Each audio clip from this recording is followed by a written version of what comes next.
অন্যদিকে এই রাজুয়া গ্রামের বিস্ফোরণে নাম উঠে আসছে তুফানের।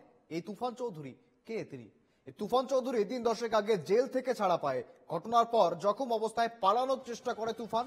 স্থানীয় সূত্রের দাবি তুফান চৌধুরী বোমা বাঁধার কাজ করাচ্ছিল এবং এর জন্যই বাইরে থেকে দুষ্কৃতীদের নিয়ে আসে তুফান।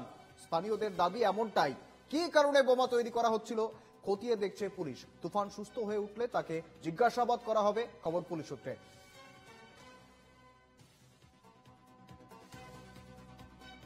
এমনটা জানাচ্ছিলাম, এই ঘটনায় রীতিমতো নাম উঠে আসছে তুফান চৌধুরীর। কে এই তুফান চৌধুরী? রীতিমতো 10 দিন আগে, ঠিক 10 দিন আগেই পুলিশের থেকে ছাড়া পেয়েছে, অর্থাৎ জেল থেকে ছাড়া পেয়েছে তুফান। এবং জেল থেকে ছাড়া পেয়ে এসে আবারও তার বিরুদ্ধে যে অভিযোগ উঠছে, বোমা বাঁধার কাজ চলছিল। বাইরে থেকে দুষ্কৃতীদের এনে তিনি এখানে বোমা বাঁধার কাজ চালাচ্ছিলেন। আমি যাবো, আমার সঙ্গে রয়েছেন প্রতিনিধি সৈকত ভট্টাচার্য। সৈকত, এই তুফানের বিরুদ্ধে আগেও অভিযোগ রয়েছে এবং রীতিমতো জেল খেটে তিনি এসছেন। জেল থেকে ছাড়া পেয়ে আসার পর আবারও বোমা বাঁধার কাজ চলছিল, এমনটাই পুলিশ জানাচ্ছে। সৈকত,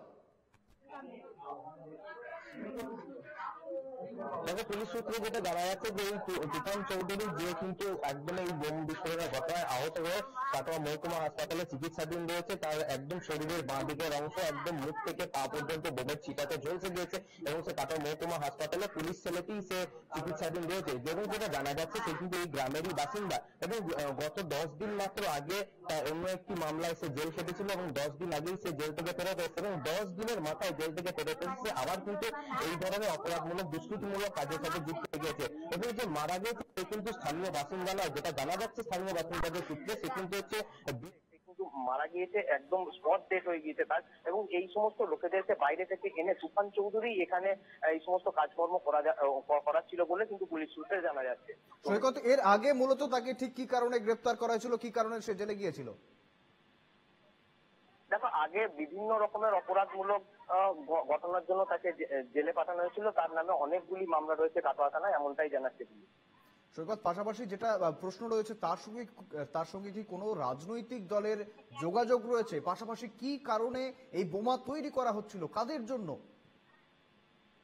দেখো, কি কারণে বোমা তৈরি করা হচ্ছিল এটা এখনো পর্যন্ত স্পষ্ট না হলেও কাটোয়ার বিধায়ক তথা পূর্ব বর্ধমান জেলা তৃণমূল কংগ্রেসের সভাপতি রবীন্দ্রনাথ চ্যাটার্জি তিনি কিন্তু জানিয়েছেন যে হয়তো তাকেই মারার জন্য এই বোমা এখানে তৈরি করা হচ্ছিল। এবং এই তুফান চৌধুরীকে কিন্তু তিনি কাটোয়ার একদম বিতাড়িত কাউন্সিলর, অর্থাৎ যিনি এখন জেলবন্দি রয়েছেন, সেই জঙ্গল থেকে সঙ্গী বলে কিন্তু তিনি চিহ্নিত করেছেন। এবং তিনি বলছেন যে তাকে এবং তার যারা অনুগামীরা রয়েছে অথবা তার পার্টি অফিস, এই সমস্ত জায়গাতেই কিন্তু বিস্ফোরণের জন্য এই বোমা এখানে তৈরি করা হচ্ছিল এবং তিনি প্রাণনাশের আশঙ্কা করছিলেন কিন্তু এই ঘটনাতে।